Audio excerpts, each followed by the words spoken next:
নমস্কার, কেমন আছেন সবাই? আশা করি সবাই ভালো আছেন। আমি রকি। চলুন আজ আমি আপনাদেরকে নিয়ে যাব কুরুম্বেরা ফোর্ট ঘোরাতে। আমরা 7 জন বন্ধু মিলেই গতকাল রাতে ঠিক করে নিয়েছিলাম কুরুম্বেরা ফোর্ট ঘুরতে যাওয়ার জন্য। এটি হচ্ছে আমাদের মেদিনীপুরের সিপাহীবাজার মোড়। এখন এখানে দাঁড়িয়ে অপেক্ষা করছি আমাদের গাড়ির জন্য। আর এই হচ্ছে আমাদের গাড়ি। আমরা গতকাল রাতে গাড়ি বুকিং করে নিয়েছিলাম।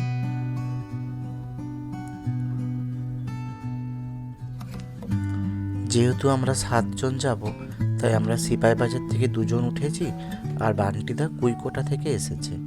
ড্রাইভার দাদার সাথে যোগাযোগ করে ওখান থেকে উঠে পড়েছিল।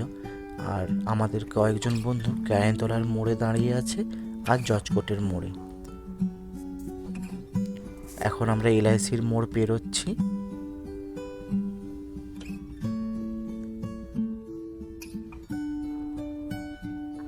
এটি হচ্ছে আমাদের মেদিনীপুরের মেন শাখা, স্টেট ব্যাংক অফ ইন্ডিয়া। আর তারই সামনে দিয়ে আমরা এগিয়ে যাচ্ছি।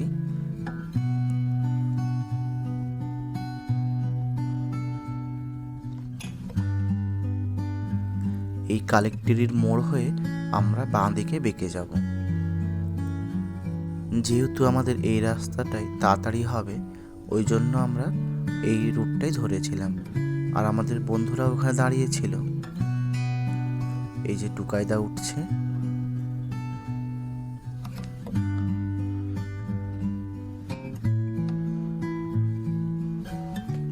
আমরা জজকোট হয়ে, যুগনিতলা হয়ে, জগন্নাথ মন্দির হয়ে একদম সোজা চলে যাব মোহনপুর ব্রিজের দিকে।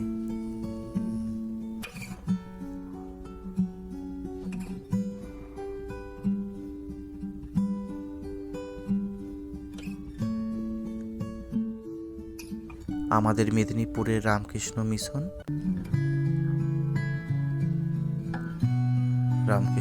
আমরা ছাড়লাম। এরপর আমরা একদম সোজা চলে যাব।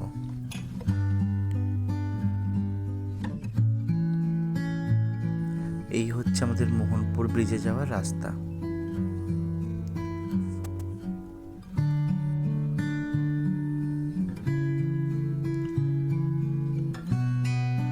এখন আমরা ব্রিজে উঠে পড়েছি। ওই যে দূরে দেখা যাচ্ছে, ওটি অ্যানিগেট।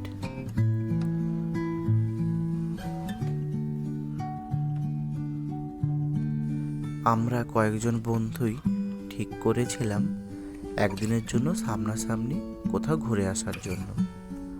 আমরা কনক দুর্গা মন্দির, বেলপাহাড়ি, আর এই কুরুম্বেরা ফোর্ট, তার সাথে মোগলমারি ঠিক করেছিলাম যাওয়ার জন্য। কিন্তু আমাদের মনে হলো যে কুরুম্বেরা ফোর্টটাই অনেকটা সামনে, আমাদের মেদিনীপুর থেকে ধরুন ওই 60 কিলোমিটার। আমরা গতকাল রাত্রেই ঠিক করেছিলাম যে স্কুটিতে বা বাইকে করে আমরা চলে যাব, এই সামনেই তো, ওই জন্য। তবে ভাবলাম যে সবাই যদি খাওয়া দাওয়া করে একটু দেরি করে বেরোয়, তাহলে আমাদের বাড়ি আসতে আসতে ধরুন ওই 6টা-7টা বেজে যাবে। আর অতটা দূর আমরা খুব একটা স্কুটি বা বাইক চালিয়েও তো অভ্যস্ত নয় অত দূরের রাস্তায়। তার জন্য একটা গাড়ি আমরা ঠিক করে নিয়েছিলাম। 2500 টাকা নিয়েছিল আমাদের গাড়ি। খুব সুন্দর ঘুরিয়েছেন আমাদেরকে কুরুম্বেরা ফোর্ট আর তার সাথে মোগলমারি। গল্প করতে করতে এখন আমরা প্রায় অনেকটাই চলে এসেছি। এটি হচ্ছে আইআইটির ওভারব্রিজ।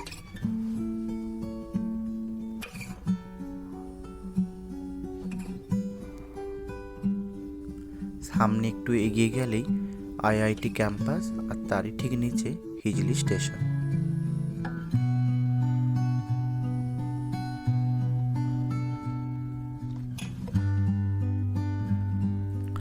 একদম আইআইটির গা হয়ে যেহেতু রাস্তাটা, আর এই রাস্তাটি কেসিয়ারির দিকে সোজা চলে যাচ্ছে। আর আমরা যেহেতু কুরুম্বেরা ফোর্ট যাব, তাই এই রাস্তাটি সব থেকে সহজে যাওয়া যায়।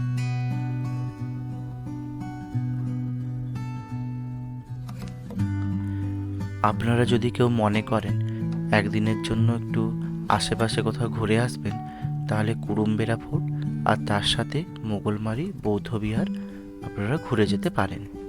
খুব একটা তো দূরত্ব নয়। হ্যাঁ, যদি কলকাতা থেকে আপনি আসেন তাহলে একটু দূরত্ব রাস্তা, কিন্তু যারা ঘুরতে ভালোবাসেন তাদের কাছে দূরত্ব রাস্তাটাও কিছু মনে হয় না।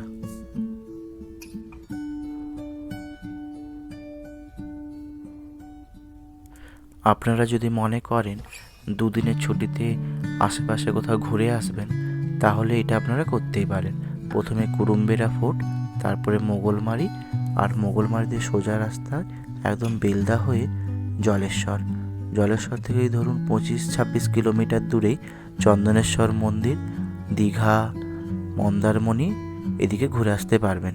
আর ডান দিকে রাস্তাতে চলে যাচ্ছে বালেশ্বর আর পঞ্চলিঙ্গেশ্বর। আপনারা একটু যদি হাতে সময় নিয়ে আসেন তাহলে এগুলি ভালোভাবেই কভার করা যায়। এছাড়াও যদি আপনাদের মনে হয় আপনারা মেদিনীপুর ঘুরে যাবেন, তাহলে কুরুম্বেরা ফোর্ট আর মোগলমারি হয়ে সোজা মেদিনীপুর গিয়ে একদিন রাত্রে থেকে আপনারা কর্ণগড় মন্দির, পাতরা, গোপ্পার ইত্যাদি ঘুরে আসতে পারেন।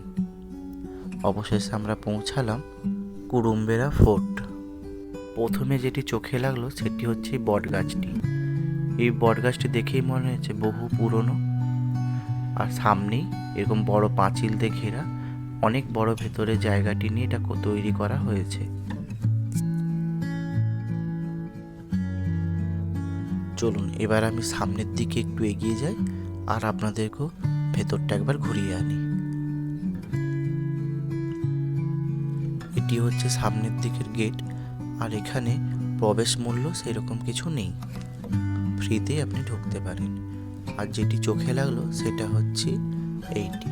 এই বোর্ডটিতে লেখাই আছে ভারতীয় পুরাতাত্ত্বিকদের সংরক্ষিত এখন এই জায়গাটি। তবে ভেতরে যাওয়ার রাস্তা এই একটি, এটি হচ্ছে একদম প্রবেশ পথ। আর একটু সামনের দিকে এগিয়েই যেটি চোখে লাগলো সেটি হচ্ছে এই জায়গাটি। কি সুন্দর অপূর্ব সারিবদ্ধভাবে পাথর দিয়ে এটা তৈরি করা। আর যেটা না বললেই নয়, এই জায়গাটি হচ্ছে পশ্চিম মেদিনীপুর জেলার কেশিয়াড়ির গগনেশ্বর গ্রামে অবস্থিত। চলুন এবার আমি আপনাদেরকে আরো সুন্দর করে দেখাই পুরোটা ঘুরে ঘুরে। আপনারা যারা মনে করছেন বাইক বা স্কুটিতে আসবেন, তাহলে তারা গুগল কাকুর সাহায্য নিয়ে একদম চলে আসবেন এইখানে। কেশিয়াড়ি থেকে একটু ভেতরে এই গগনেশ্বর। আর জায়গাটি দেখুন কি সুন্দর পরিষ্কার পরিচ্ছন্ন, দেখেই মনটা ভরে গেল। এছাড়াও যারা ট্রেনে আসতে চাইছেন তাদেরও হাওড়া থেকে খড়গপুর লোকালে চলে আসবেন। খড়গপুরের গায়ে একদম বাস স্ট্যান্ড দেখে আপনি কেশিয়াড়ি লাইনের বাস ধরে ওখান থেকে টোটো বা অটো করে আপনাকে এই জায়গাটিতে বললেই নামিয়ে দেবে ওনারা। ভেতরে এসে যেটি চোখে পড়ল সেটি হচ্ছে এই কুরুম্বেরা দুর্গ খুঁটিনাটি সব কিছু বিষয় এই বোর্ডটিতে লেখা আছে।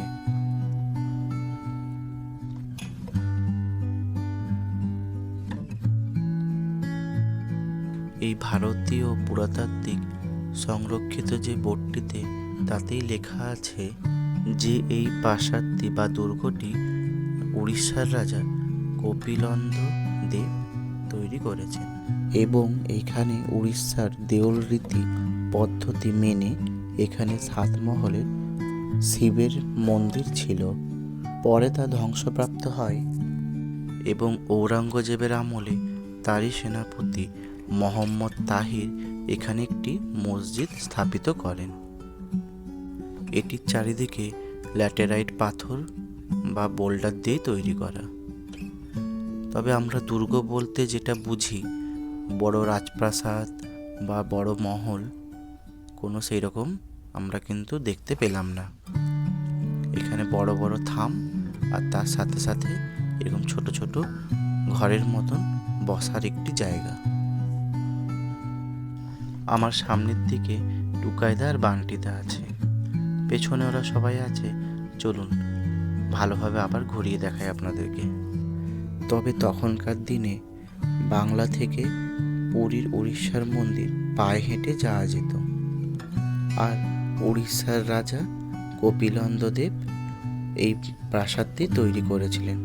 পুণ্যার্থীদের বসবাসের জন্য ও একটু রেস্ট নেওয়ার জন্য। দুর্গটি ঘুরতে ঘুরতে আপনার একটিবার হলো এই কথাটি মনে হবেই যে তখনকার দিনে এত সুন্দরভাবে একটি ফোর্ট তৈরি করা সত্যি অপূর্ব লাগছে। তাহলে ইঞ্জিনিয়ারিং বিদ্যা কত উন্নত মানের ছিল। সেই সময় পাথরের উপর পাথর রেখে রেখে সমানভাবে এই দুর্গটি তৈরি করেছে।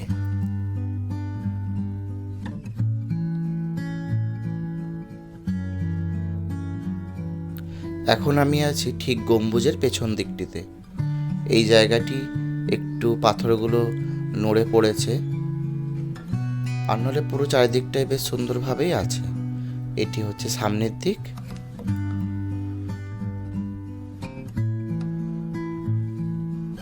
একদিনের জন্য এসে আমাদের সত্যি খুব ভালো লাগলো, এত সুন্দর একটি শান্ত মনোরম পরিবেশ দেখে। আর যেটি না বললেই নয়, সেটি হচ্ছে আপনারা যদি দূর থেকে আসেন তাহলে বেলদা বা কেশিয়ারিতে আপনারা ভারী কিছু খাবার খেয়ে এখানেই আসবেন, কেন এখানে আশেপাশে খুব একটা বড় সড়ো সেরকম হোটেল বা দোকান নেই। এই ছোটোখাটো দোকান আছে, ধরুন ওই চিপস, বিস্কুট, কেক ইত্যাদি পাওয়া যায়। এছাড়া সেরকম কিছু ভালো খাবার আপনারা এখানে পাবেন না। চলুন আবার আমাদের যাওয়ার পালা। সামনেই আমাদের গাড়ি দাঁড়িয়ে আছে। খুব তাড়াতাড়ি দেখা হচ্ছে আবার পরের ভিডিওতে। সবাই ভালো থাকবেন, সুস্থ থাকবেন, সাবধানে থাকবেন।